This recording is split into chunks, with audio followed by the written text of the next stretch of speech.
Al-Muhtaram Al-Mukarramun, para sesepuh, bini sepuh, para alim ulama, para habaib, khususnya yang saya hormati, yang saya banggakan, anak cucu putra wayah Al-Maghfurlah Tubagus Muhammad Falak, dan yang saya hormati para alim ulama. Maaf kalau saya tidak bisa menyebutkan satu persatu, bukan berarti mengurangi ta'zim kita, ikhtiram kita kepada para beliau. Juga yang saya hormati bapak-bapak dari Forkominda Bogor atau yang mewakilinya, dan yang saya hormati Bapak Wakil Presiden Republik Indonesia Kiai Haji Ma'ruf Amin, dan yang saya hormati Bapak Wali Kota atau Bapak Bupati atau yang mewakilinya, Bapak Dandim, Bapak Kapolres, bapak-bapak dari instansi pemerintahan sipil TNI Polri yang selalu kita banggakan, para asatidah di dalam pondok pesantren, yaitu Bagus Muhammad Falak yang diteruskan oleh putra wayah atau cucu-cucunya. Hadirin wal hadirat rahimakumullah. Pada malam hari ini kita itu menghauli ke-51 dihitung dari mulai wafatnya Sayyidi Syekh Tubagus Muhammad Falak. Beruntunglah untuk kita semuanya, di mana di Indonesia ini jumlah para aulia boleh dikatakan nomor 2 dari Hadramiyah atau Hadramut, bahkan ada yang berpendapat lebih dari itu. Tuba liman fiha. Beruntunglah atas kita semuanya, khususnya yang tinggal di Indonesia ini.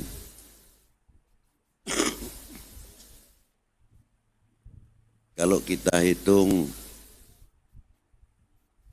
dari mulai Pasai, Aceh, sampai ke daerah Medan, Palembang, Banten, Demak, Madura, dan lain-lainnya, mungkin per 1 kilo atau 2 kilo di pesisir ini ada tanaman-tanaman mutiara-mutiara yang tiada ternilai harganya, adalah dari para auliyaillah wa ibadillahis salihin.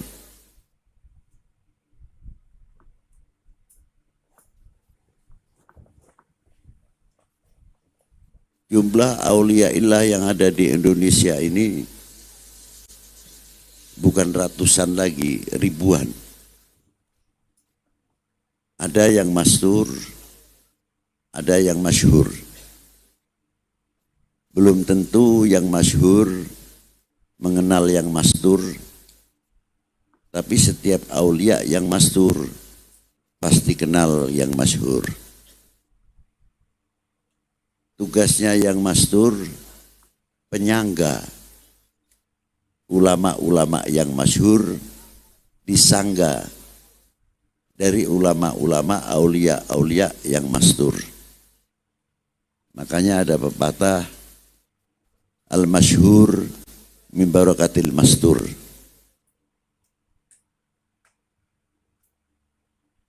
Di kelompok para aulia illah perlu diketahui di dalam kitab Jami' Karamatul Aulia,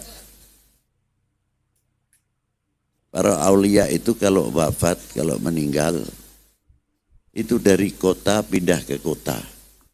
Bukan seperti kita-kita ini. Kalau mati suruh istilah ditanya. Pertanyaan kubur, man rabbuka, wa man nabiyuka, wa ma kiblatuka, wa man ikhwanuka, wa ma partainuka. Itu semuanya ditanya. Ada partainya? Ada enggak? Makanya jangan ribut, urusan partai tidak ditanyakan di kuburan mesti ribut terus. Bikin malu aja. Kalau dikubur besok ditanyakan, wah partai nuka, nah boleh silakan. Nah.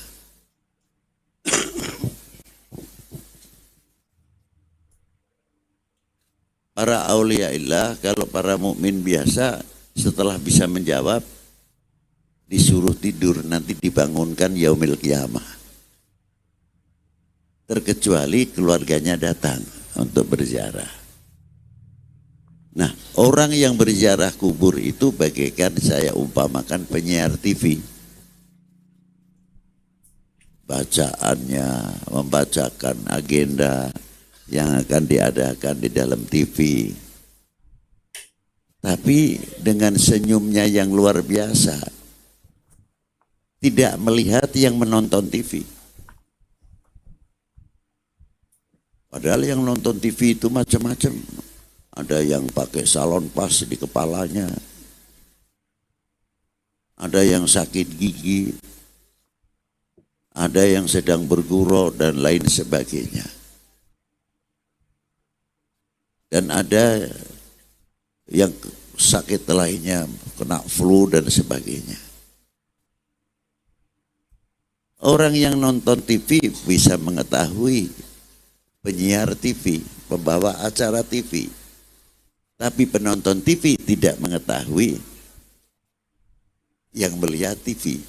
Itulah orang ziarah kubur seperti kita membacakan Yasin, sholawat, tahlil kepada para beliau. Kita ya taunya makbaroh saja, nisan 2. Tapi yang di dalam kubur kita masih apa? Terang tahu semuanya. Hajatnya apa kepada Allah Ta'ala? Para beliau mengetahui. Inkisafnya beliau pada waktu hidup dengan inkisafnya setelah mati 3 kali lipat para beliau. Jadi lebih tajam, lebih awas lagi dibanding masa hidupnya yang di dalam barzah. Makanya diperintahkan, disebutkan di dalam kitab Jami' Karamatul Aulia, sebaiknya orang ziarah kubur adalah menata adabnya dahulu. Banyak orang ziarah kepada aulia, kubur aulia tidak hasil maksudnya. Apa sebabnya? Min su'il adab. Adabnya tidak terjaga. Itulah. Tapi banyak orang yang pas-pasan. Tapi ketika beliau ziarah kepada para aulia, dia akhlaknya bagus, adabnya bagus. Justru cepat diijabah oleh Allah Subhanahu wa Ta'ala. Yang tawasul kepada beliau minta diantar kepada Allah Subhanahu wa Ta'ala. Itu maknanya tawasul. Itu.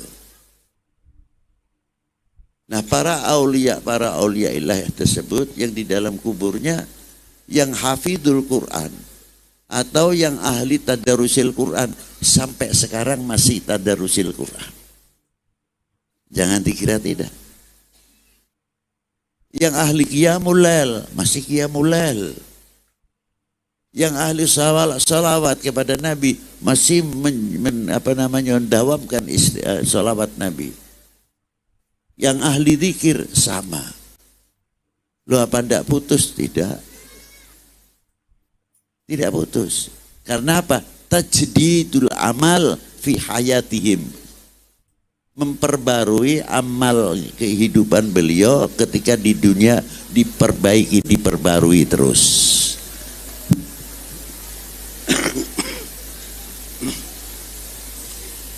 Dengan demikian masih mendapatkan pahala karena memperbarui amaliyahnya ketika hidup di dunia.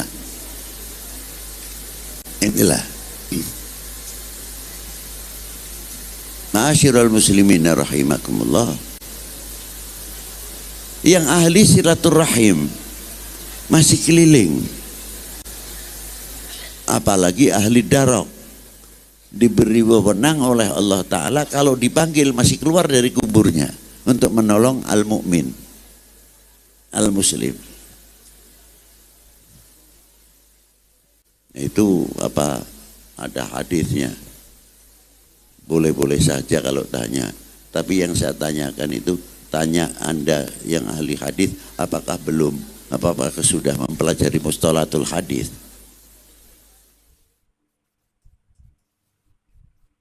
Baca hadis saja masih bangun jatuh, sok gaya tanya apa ada hadisnya. Ini yang lucu, terkadang begitu. Dikira membaca hadis itu mudah asal ada maknawi, tidak bisa. Nahwu yang ada di dalam hadis terkadang kalah dengan riwayat. Asbabul wurudnya itu terpaksa, bukan terpaksa lagi, memang harus ke sana. Apa contohnya hadis? Niatul mu'min khairu min amalihi. Mestinya domirnya kepada niatul mu'min. Kalau mengetahui nahwu. Sedangkan kalimatul mukhatab saja ada yang harus istihdari.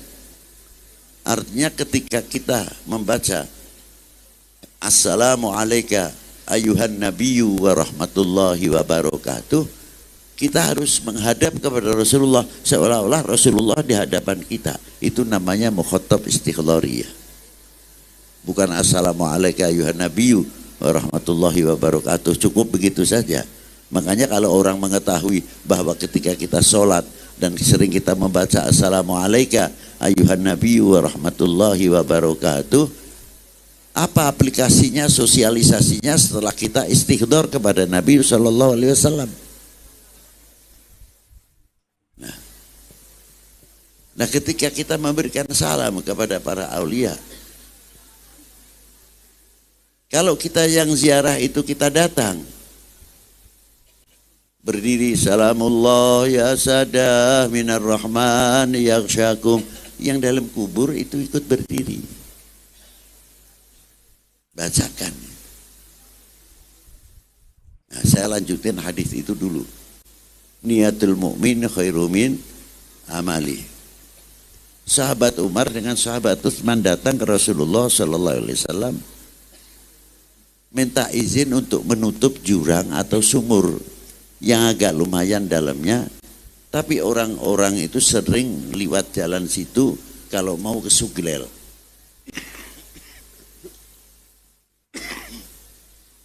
Karena lebih dekat, tapi resikonya itu tadi sering kepleset. Maka sahabat Umar, sahabat Utsman datang ke Rasulullah minta izin untuk menutup jurang atau sumur tersebut. Diizini oleh baginda Nabi Sallallahu Alaihi Wasallam.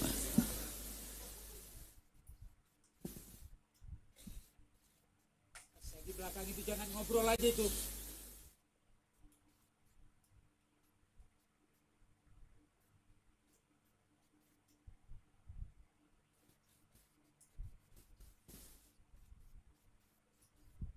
Itu diantaranya. Maka datang ke tempat tersebut sudah selesaikan oleh orang-orang Yahudi. Baliklah sahabat Umar dengan sahabat Utsman. Ditanya oleh Rasulullah, cepat-cepat benar balik. Ya Rasulullah, sudah diselesaikan oleh orang-orang Yahudi. Faqala Nabi sallallahu alaihi wasallam niatul mu'min khairu min